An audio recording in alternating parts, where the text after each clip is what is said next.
அஸ்ஸலாமு அலைக்கும் வரஹ்மத்துல்லாஹி வபரகாத்துஹு. அன்பார்ந்த அனைத்து உறவுகளுக்கும் இனிய காலை வணக்கம். உங்கள் மீது சாந்தியும் சமாதானமும் உண்டாகட்டும். இன்றைய காலை பொழுது உங்கள் அனைவருக்கும் இனிய பொழுதாக அமைய எல்லாம் வல்லரவனை பிரார்த்தித்தவனாக இன்றைக்கும் கோய்த்துடைய பல முக்கியமான செய்திகள் தான் பார்க்க போகிறோம். வீடியோவை கடைசி வரைக்கும் பாருங்க. தெரியாத நண்பர்களுக்கும் மறக்காம ஷேர் பண்ணுங்க. வீடியோ பிடிச்சதா லைக் பண்ணுங்க, சப்ஸ்கிரைப் பண்ணுங்க, தொடர்ந்து சப்போர்ட் பண்ணுங்க. சர்ஃபானுடைய கம்பீரமான குரல் எங்கே போச்சு அப்படின்னு ஒரு சிலர் பர்சனலாகவே மெசேஜ் போட்டிருந்தீங்க, பலரும் கமெண்ட்லையும் கேட்டிருந்தீங்க. ரொம்ப நன்றி. கொஞ்ச நாளாகவே தொண்டை கம்மி இருந்துச்சு, ரொம்ப சளி இருமல் இந்த மாதிரி தன்மையோடு இருந்துச்சு, குரல் வளமும் ரொம்ப மோசமாக இருந்துச்சு. இதுக்கு என்னுடைய மருந்தாக நான் எடுத்துக்கொண்டது பார்த்திங்கன்னா பலருடைய சஜஷன் இருந்துச்சு, அட்வைஸ் இருந்துச்சு. நான் ரொம்ப காலமாக நான் இதை யூஸ் பண்ணியிருக்கேன். இதால் எனக்கு ஒரு பெனிஃபிட் கிடைச்சிருக்குது. நிறைய பேருக்கு இது பாசிபிளாக இருக்கும்னு நினைக்கிறேன். ஏன்னா நம்ம அன்றாட வாழ்க்கையில் பயன்படுத்தக்கூடிய பொருட்கள் தான். இதில் மேக்ஸிமம் பார்த்திங்கன்னா இஞ்சி, அதாவது நான் கேடிகாவ் மில்க் பேக்கெட் சின்ன பேக்கெட் 200 ml பேக்கெட்டில் 4 பேக்கெட் போட்டு 100 கிராம் இஞ்சி அதை நல்லா தட்டி இடித்து போட்டுட்டு முதலாவது பாலை நல்லா கொதிக்க வச்சு அதுக்கப்புறமா கொஞ்சம் தேயிலை பொடியை போட்டுட்டு அதுக்கப்புறம் டீ பவுடர் போட்டுட்டு அதுக்கப்புறமா அந்த நல்லா கொதிச்சிட்டு வரும்போது இஞ்சியையும் போட்டு நாட்டு சர்க்கரை, அதாவது ப்ரௌன் சுகர், நாட்டு சர்க்கரை இல்லைன்னா நாட்டு சர்க்கரை அதையும் போட்டு கலந்தேன். இல்லைன்னா தேன் கூட கலக்கலாம். அதுதான் கலந்து நான் ஒரு 3 தடவை குடிச்சிருப்பேன். டீ தான், ஜஸ்ட் டீ. என்னுடைய குரல் இப்போ அல்ஹம்துலில்லாஹ் நல்லா.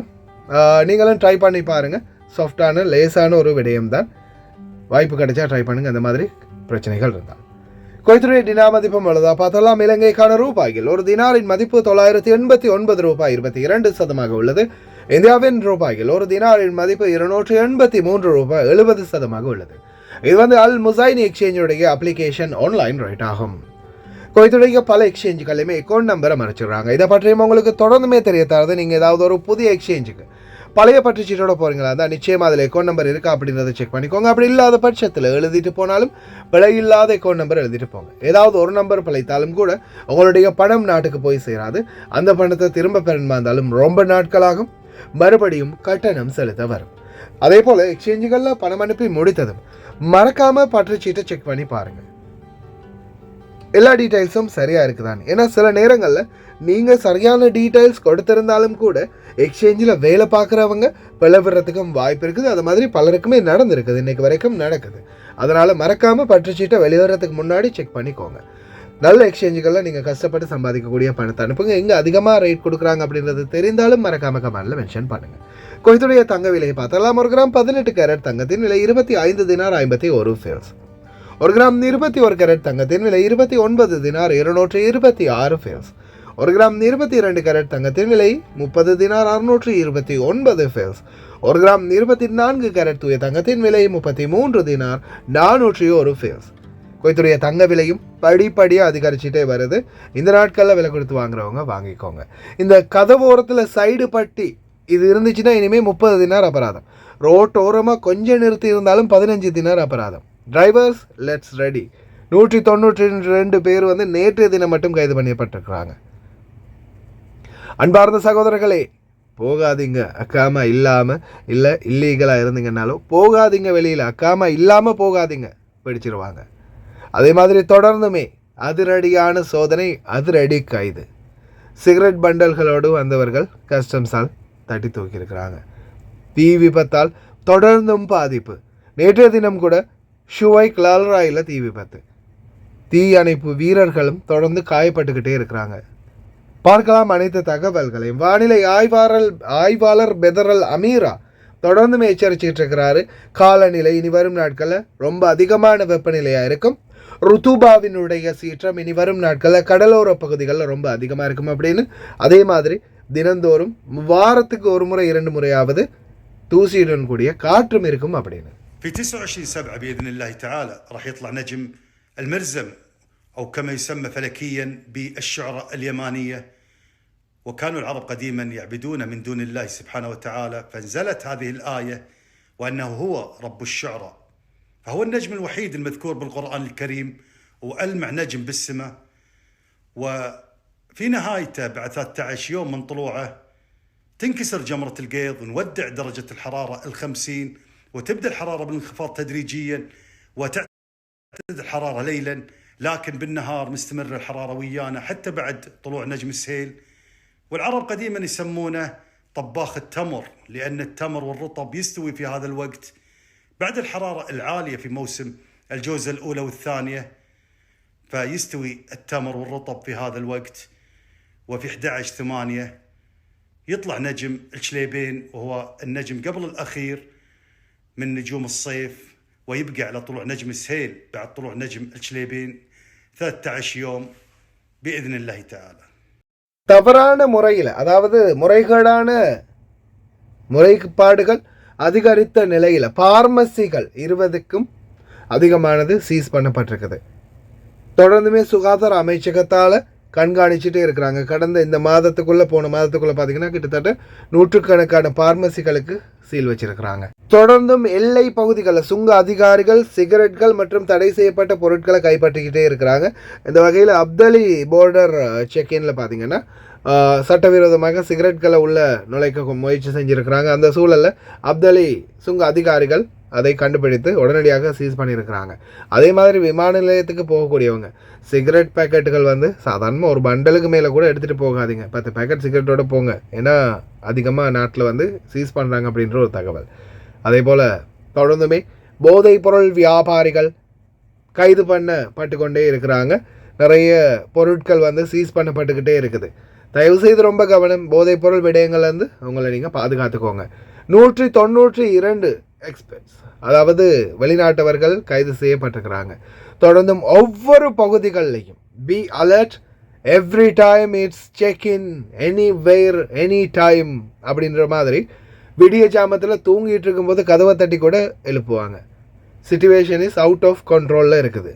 உள்துறை அமைச்சர் Sheikh Fahad Yousef Saud Al Sabah அவர்களுடைய தொடர் சோதனை முயற்சிகளில் இப்போதைக்கு வெளிநாட்டவர்கள் சட்டவிரோதமான செயல்பாடுகளில் ஈடுபடுபவர்களை களையெடுக்கும் ஒரு ஆப்ரேஷன் நடந்து கொண்டிருக்குது. ஆப்ரேஷன் எக்ஸ்பர்ட்ஸ் அப்படின்னு சொல்லலாம். ஏன்னா வீடுகள், அப்பார்ட்மெண்ட்கள் எங்கெங்கே சட்டவிரோதமான செயல்பாடுகள் இருக்குதோ, எங்கெங்கிருந்து தகவல்கள் கிடைக்குதோ உடனடியாக உள்துறை அமைச்சகம் ரோந்து பணிகளில் ஈடுபடுறாங்க. சட்டவிரோத செயல்பாடுகள் தவிர்த்துக்கோங்க. அந்த மாதிரி இடங்கள்ல இருக்கிறீங்கன்னா ஒதுங்கிக்கோங்க.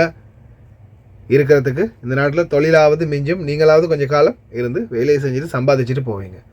சட்டவிரோதமான செயல்பாடுகளில் ஈடுபடுறீங்களா, இல்லை அந்த மாதிரி இடங்களில் நீங்களும் தங்கி இருக்கிறீங்களா, அந்த மாதிரி நபர்களோட பழக்கம் வச்சுருக்கிறீங்களா, உங்களுக்கும் ஆபத்து தான். அதே மாதிரி வெளியில் போகும்போது ஒன்று மொபைல் ஐடியாவது ஆக்டிவ் பண்ணி வச்சுக்கோங்க, இல்லைன்னா சிவில் ஐடியை கட்டாயமாக உங்களுடைய பாக்கெட்டில் பர்ஸில் வச்சுக்கோங்க. தொடர்ந்தும் செக்இன் பண்ணிக்கிட்டே இருக்கிறாங்க ஒவ்வொரு பகுதிகளையும், எல்லா இடங்கள்லையும். பஸ்ஸாக இருக்கட்டும், வீடாக இருக்கட்டும், அப்பார்ட்மெண்ட்டாக இருக்கட்டும், கடைகளாக இருக்கட்டும், மெஸ்ஸாக இருக்கட்டும், எவ்ரிவேர் பி கேர்ஃபுல். அடுத்ததாக அல்ராய் பகுதிகளிலையும் நேற்றைய தினம் தீ விபத்து ஏற்பட்டிருக்குது. உடனடியாக தீயணைப்பு படை விரைந்து தீய கட்டுப்பாட்டுக்குள்ளே கொண்டு வந்திருக்கிறாங்க. 70,000 ஸ்கொயர் மீட்டர் பகுதிகளில் அம்கரா தீ விபத்து மிகப்பெரிய ஒரு இழப்பு ஏற்படுத்தி இருக்குது. அதில் பலருடைய அலட்சியங்களும் காரணம் அப்படின்னு தெரிவிச்சிருக்கிறாங்க. இனி வரும் காலங்களில் தொடர்ந்துமே ஒவ்வொரு பகுதிகளிலையும் தீயணைப்புத்துறை தொடர்ந்தும் ஆய்வு பயணங்களை மேற்கொள்வாங்க. தீ தடுப்புக்கான சரியான வழிகாட்டுதல்களை பேணுறாங்களா இல்லையான்னு பார்க்குறதுக்காக.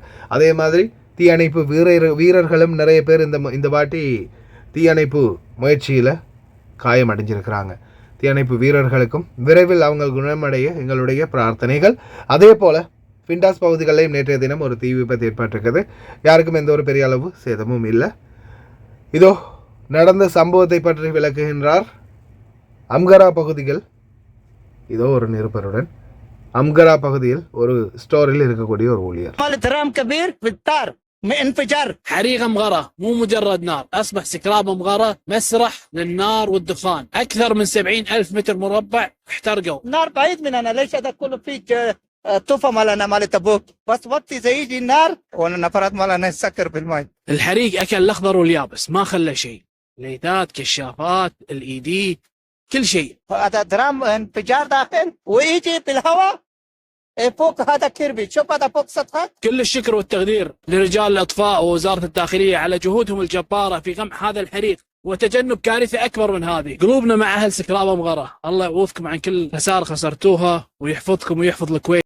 அடுத்ததாக டிராஃபிக் ரூல்ஸை பற்றின அவேர்னஸ் இருக்குது. மறக்காமல் டிரைவர்ஸ் பார்த்துக்கோங்க, சம்பளத்தை பத்திரமா பார்த்துக்கோங்க. Be careful. அஸ்ஸலாமு அலைக்கும் சர்ஃபான் பாய், எப்படி இருக்கிறீங்க? நல்லா இருக்கீங்களா?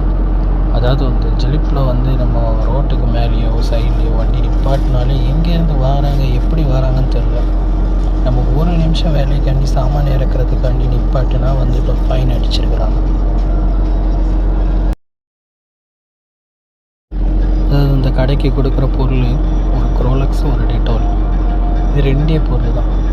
இந்த ரெண்டு பொருளுக்காண்டி சைட்டில் ஒரு ஓரம், அதாவது தெருக்குள்ளே தான் நிப்பாட்டின வண்டி, ரோட்டில் கூட இல்லை. ரோட்டில் இருந்தாவது சரி, அவங்க 20 தினார் போட்டாலும் நம்ம ஏற்றுக்கிடுது. இது தெருவுக்குள்ளே நிப்பாட்டினேன் ஜிலிபல் ஷோய்க்கில் பார்த்துனாக்கா.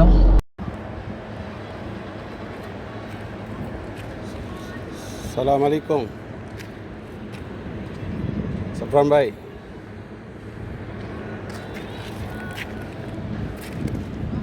මොකක්ද දන්නවද මම කියන්නේ